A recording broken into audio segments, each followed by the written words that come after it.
5।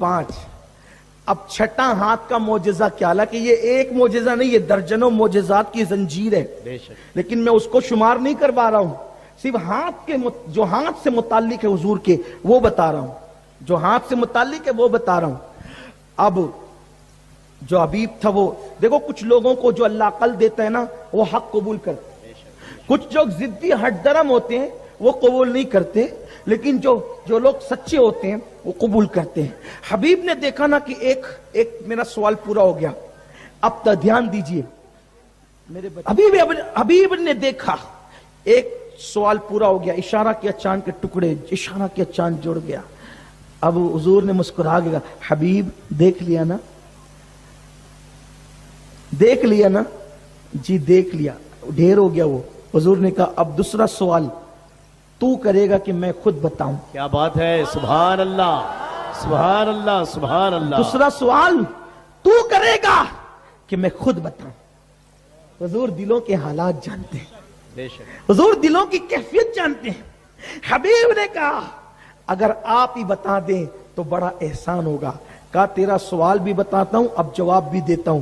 بول تیرا دوسرا سوال یہی تھا نا کہ تو جب گھر سے چلا تھا، ہائے ہائے جب تو گھر سے چلا کیا تھا بات ہے، تو سبحان جب تجھے خط ملا تھا، جب تجھے خط ملا تھا تو تو گھر سے چلا تھا تو یہ نیت لے کے چلا تھا کہ پہلا سوال امتحان کے طور پہ پوچھوں گا اور اس کا جواب مل جائے گا تو دوسرا سوال اپنی بگڑی بنانے کے لیے سبحان کروں اللہ، گا، کیا بات اگر ہے۔ وہ نبی ہوگا تو اس سے بگڑی بنواؤں گا، کیونکہ نبی تو بگڑی بنایا کرتا ہے نا، بے شک، بے نبی شک، بگڑی سبحان بنانے کے لیے آتا ہے۔ میں مفہوم کے طور پر اپنے الفاظ کے جامع میں بات کر رہا ہوں۔ حبیب سن تیرا دوسرا سوال یہ ہے کہ تیرے گھر میں تیری ایک بیٹی ہے اور وہ بیٹی آنکھ سے اندھی ہے، اس کے ہاتھ لولے ہیں، اس کے پیر لنگڑے ہیں، وہ چل نہیں سکتی، وہ بول نہیں سکتی، وہ دیکھ نہیں سکتی، وہ سن نہیں سکتی، اس کے پورے اعضاء معذور ہے اور وہ تجھ پر بوجھ بنی ہوئی ہے۔ تو چاہتا ہے کہ اس بچی کو شفا مل جائے۔ بول حبیب تیرا دوسرا سوال یہی ہے نا، تو شفا چاہتا ہے نا، شفا چاہتا ہے نا، بول شفا چاہتا ہے نا۔ اس کی آنکھوں میں آنسو آ گئے۔ ہاں حضور نے کہا بول لا الہ الا اللہ محمد الرسول اللہ، کلمہ پڑھ، مجھے نبی مان، مسلمان ہو جا اور جا، تیری بیٹی کو شفا مل جائے گی، سبحان اللہ سبحان اللہ۔ تیری بیٹی کو شفا مل جائے گی۔ اللہ اکبر۔ حبیب کا سوال دل میں تھا، حضور نے کہہ دیا اور حبیب نے سن لیا۔ حبیب کو پتا تھا کہ میرا سوال یہ ہے، یمن میں میرا مسئلہ نبی پاک علیہ السلام مکے میں بیان کر رہے ہیں۔ اس نے کہا بالکل یہی سوال ہے میرا۔ حضور نے جا تیری بیٹی کو شفا مل گئی۔ اس نے پڑھا لا الہ الا اللہ محمد الرسول اللہ۔ ابو جہل کی اور مکے کے ان گنڈوں کی ساری سازش ناکام ہو گئی اور انہوں نے سوچا جس کو مذاق اڑانے کے لیے بلایا تھا وہ تو غلاموں میں شامل ہو گیا ہے، وہ کلمہ پڑھ کے مسلمان ہو گیا ہے۔ حبیب عقل مند تھا، حق مان لیا۔ ابو جہل بھاگا اور اس کے ساتھ جو ایمان لانے والے نہ تھے، جن کے مقدر میں کفر لکھا تھا، وہ بدماش گنڈے سب بھاگ گئے۔ انہوں نے سوچا ہم تو مذاق اڑانے کی بات کر رہے تھے۔ اب حبیب سے حضور نے کہا جا، اب جلدی جا، گھر جا اور دیکھ خوشخبری۔ اب جیسے حبیب تیز رفتاری سواری سے گئے نا، کہہ جانے کے بعد دروازے پہ دستک دی، رات کو پہنچے، دستک دی تو دروازہ کھلا، دیکھا جو بیٹی کو لنگڑی، لولی، مکی، گونگی، اندھی، بہری چھوڑ کر کے گئے تھے، وہی دروازے پہ استقبال کے لیے آئی ہے، وہی دروازے پہ استقبال کے لیے آئی ہے۔ میرے نبی کے ہاتھوں کا معجزہ۔ حبیب نے دیکھا بیٹی تیری یہ کیفیت کیسے ہو گئی، تیرا یہ حال کیسے ہو گیا؟ حبیب کی بیٹی نے کہا ابا جان آپ جب مکے گئے تھے نا تو ایک رات ایسا ہوا تھا، میں پڑی تھی، سوتی پڑی تھی، ایسے میں ایک نورانی چہرے والا، کالی کالی زلفوں والا، مستانی اکھیوں والا، جس کے وجود ناز سے خوشبو کی لپیٹیں اٹھ رہی تھی، وہ آیا اور میرے بستر پہ کھڑا ہو گیا۔ اس کے آنے سے میرا کمرہ معطر ہو گیا، میرا کمرہ روشنی سے منور ہو گیا اور آ کر کے کہتا ہے بیٹی میں وہاں تیرے باپ کو کلمہ پڑھا رہا ہوں، تو یہاں کلمہ پڑھ لے اور تیری بیماری دور ہو جائے گی۔ وہ آیا اور اس نے اپنا ہاتھ میرے جسم پر لگایا۔ سبحان اللہ سبحان اللہ سبحان اللہ۔ وہ آیا اور اس نے اپنا ہاتھ میرے جسم پر لگا، اس کا ہاتھ میرے جسم پہ کیا لگا؟ میں نے کہا لا الہ الا اللہ محمد الرسول اللہ۔ اس کے ہاتھ کی برکت سے میرا جسم اچھا ہو گیا۔ سبحان اللہ سبحان اللہ۔ میں تیرے باپ کو مکے میں کلمہ پڑھا کے اسلام عطا کر رہا ہوں، تو یہاں کلمہ پڑھ کے مسلمان ہو۔ ابا جان میں نے کلمہ پڑھا اس کا تو مسلمان ہو گئی، تو میرا جسم اچھا ہو گیا۔ حضور علیہ السلام کے ہاتھوں کا معجزہ ہے۔